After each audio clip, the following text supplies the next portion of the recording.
Fala galera, falar um pouquinho agora então sobre destilação do petróleo, assunto comum em vestibulares e em provas, assunto bastante atual e pertinente, lembrando sempre que o petróleo constitui a principal matriz energética do mundo.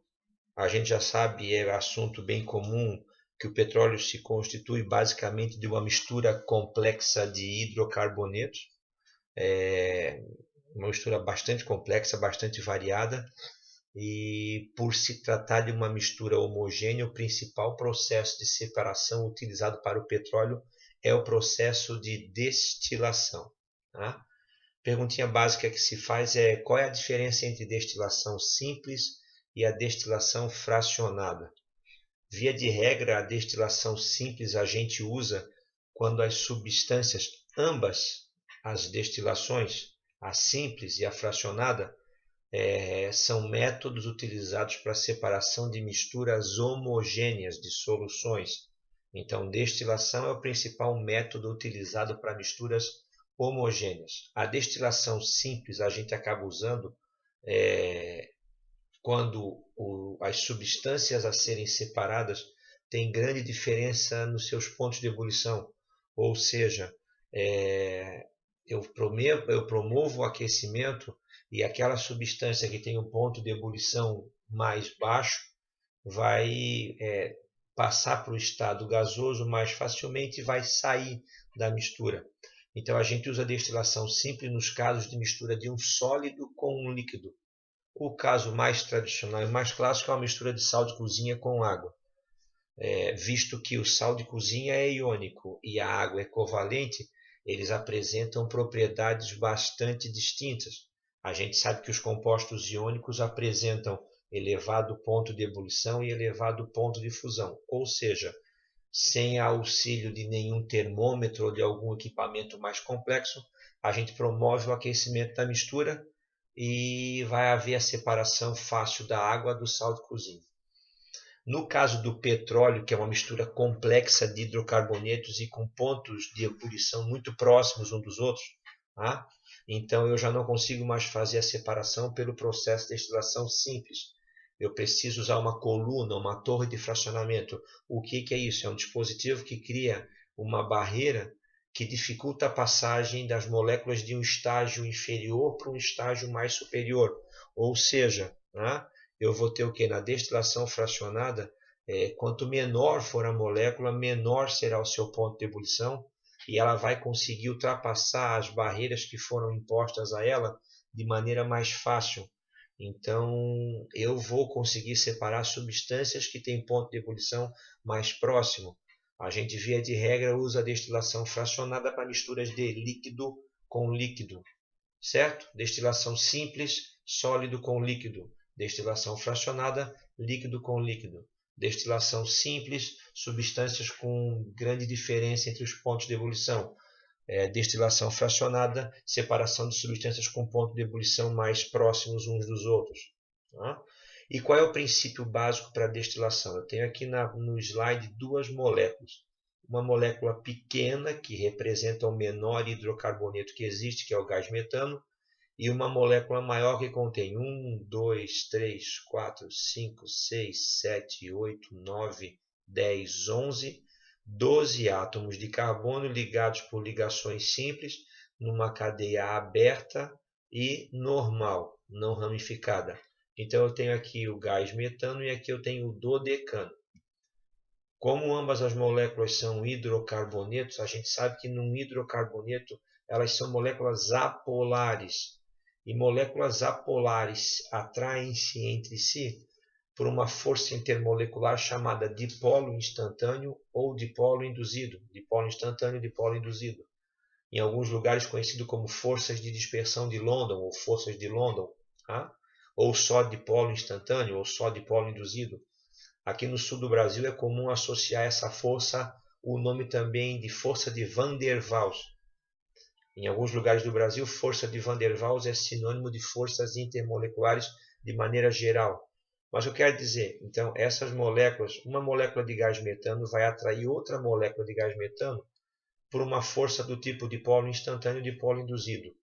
uma molécula de duodecano vai atrair outra molécula de duodecano pela mesma força, a força chamada de polo instantâneo e de polo induzido. Mas o princípio que ocorre entre as duas é similar ao princípio do velcro. Quanto maior for a área de contato, maior será a interdigitação das camadas aqui e maior será a atração.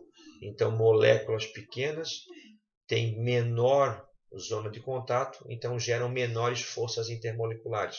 Moléculas maiores têm maior área de contato, geram maiores forças intermoleculares, certo? Então, moléculas pequenas, menor é a atração, menor é o ponto de ebulição. Moléculas maiores, maior é a atração, maior é o ponto de ebulição. E aqui eu tenho um gráfico que me localiza bem nisso, né? Então, aqui são para alcanos, aqui, ó, hidrocarbonetos de cadeia aberta, normal e saturada. Tá? Então, percebe aqui embaixo eu tenho no eixo X o número de carbonos e aqui no eixo Y eu tenho o ponto de ebulição. Percebe que a partir do momento que vai aumentando o número de carbonos na cadeia, vai aumentando o ponto de ebulição. Então, 2 até 4 até 5 carbonos, eu tenho moléculas no estado gasoso. 5, 6, 7, 8, 9, até mais ou menos 17 átomos de carbono na cadeia, eu tenho moléculas líquidas. E a partir dos 17 carbonos, eu tenho moléculas no estado sólido. Isso então confirma que quanto maior for a cadeia carbônica, maior será o ponto de ebulição. E aqui eu tenho as principais frações obtidas a partir da destilação fracionada do petróleo. Aqui em cima eu tenho o número de carbonos que compõem a fração, metano e etano, né? Que na verdade é um gás residual. A gente sabe que o gás natural, que é essa primeira fração, ela não é obtida pela destilação do petróleo, né? Não é um resíduo, que quando a gente faz a perfuração do poço de petróleo, eu já tenho um bolsão de gás natural e junto com o bolsão de petróleo. Aqui eu tenho o gás liquefeito de petróleo, aqui eu tenho o ponto de ebulição, aqui eu tenho o número de carbonos, aqui eu tenho a utilização dele. E aí eu vou seguindo para baixo com a gasolina, querosene, o gasóleo leve, que é o óleo diesel, o gasóleo pesado, que vai ser utilizado na fabricação de lubrificantes, os próprios lubrificantes, e lá no final, uma molécula extremamente grande, com elevado ponto, molécula grande, com elevado ponto de ebulição, eu vou ter o asfalto e o piche. Ou seja, só para lembrar que, conforme aumenta a cadeia carbônica, aumenta o ponto de ebulição. Tá? Esse é o princípio básico da destilação. Como as substâncias têm pontos de ebulição mais próximos, eu preciso usar um artifício para que eu consiga obter as diferentes frações da destilação. Por isso que ela é fracionada. Aqui eu tenho a coluna de destilação, na qual o petróleo bruto ele é aquecido numa caldeira e é injetado dentro dessa coluna. O mecanismo básico qual que é? Aqui eu tenho então o borbulhador, que é esse dispositivo em que dificulta a passagem de uma fração para outra. Então, somente as moléculas menores vão passar pelo borbulhador e vão continuar a manter o caminho delas até chegar lá em cima. Então, lá em cima eu tenho as menores moléculas possíveis, as com menores pontos de ebulição, as mais voláteis. E aqui eu tenho as diferentes frações de destilação do petróleo. Aqui eu tenho um esqueminha básico sobre o borbulhador, tá vendo? Então a molécula vai passar por ele, então ela vai passar pelo borbulhador e vai subir. Se ela for pequena, ela consegue ir passando. Caso ela não tenha volatilidade suficiente, ela vai passar por um borbulhador e aqui ela vai condensar e vai voltar sobre a forma líquida e caminhar por um desses ductos, que conduzem então as diferentes frações. Das frações do petróleo às combustíveis, nós temos 4 importantes, né? O gás natural, que é uma fração residual, ele já é extraído então junto com o petróleo cru lá na plataforma. O gás natural é formado predominantemente por gás metano. Quando ele é utilizado com finalidade nos automóveis, ele é chamado de gás natural veicular, ou GNV. O gás liquefeito de petróleo, que é uma mistura predominantemente feita por propano mais butano, 3 e 4 carbonos. Tá? É o gás de cozinha, é o gás do botijão, é o gás do isqueiro, é o gás usado como propelente em aerosóis. Tá? A gente antigamente usava como gás que dava pressão dentro de um aerosol para liberar o seu conteúdo interno, os clorofluorcarbonetos, os CFCs, mas que foram removidos do mercado pelo dano que causavam na camada de ozônio. Então, hoje em dia, o principal gás usado como propelente em aerosóis de cabelo, desodorantes, é uma mistura de propano e butano, similar ao gás de cozinha. Nós vamos ter do petróleo uma das principais frações, que é a gasolina, mas que é obtida em quantidades inferiores ao seu consumo.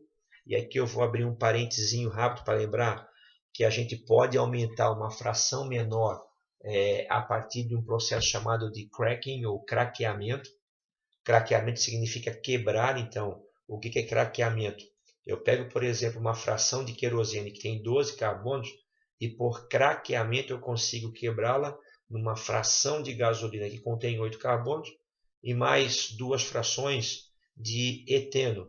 Então eu consigo, a partir de uma molécula grande, quebrá-la, craqueá-la em moléculas menores, aumentando assim o rendimento do petróleo na obtenção de frações menores. Esse é um artifício muito usado no processo de destilação do petróleo. E para a gente encerrar essas dicas, eu tenho o óleo diesel, né, que é a fração que vai em média de 13 a 17 carbonos, que é utilizado aí então em motores de transporte coletivo, de ônibus e transporte de carga, de caminhões. Fechou? Eu vou depois fazer uma aulinha para vocês, para a gente conversar um pouquinho sobre a diferença entre os motores a combustão com gasolina, dos motores a combustão com óleo diesel. Fechou? Então aqui são algumas dicas rápidas sobre o processo de destilação fracionada do petróleo. Valeu, galera. Até a próxima aula. Um abraço a todos. Até mais.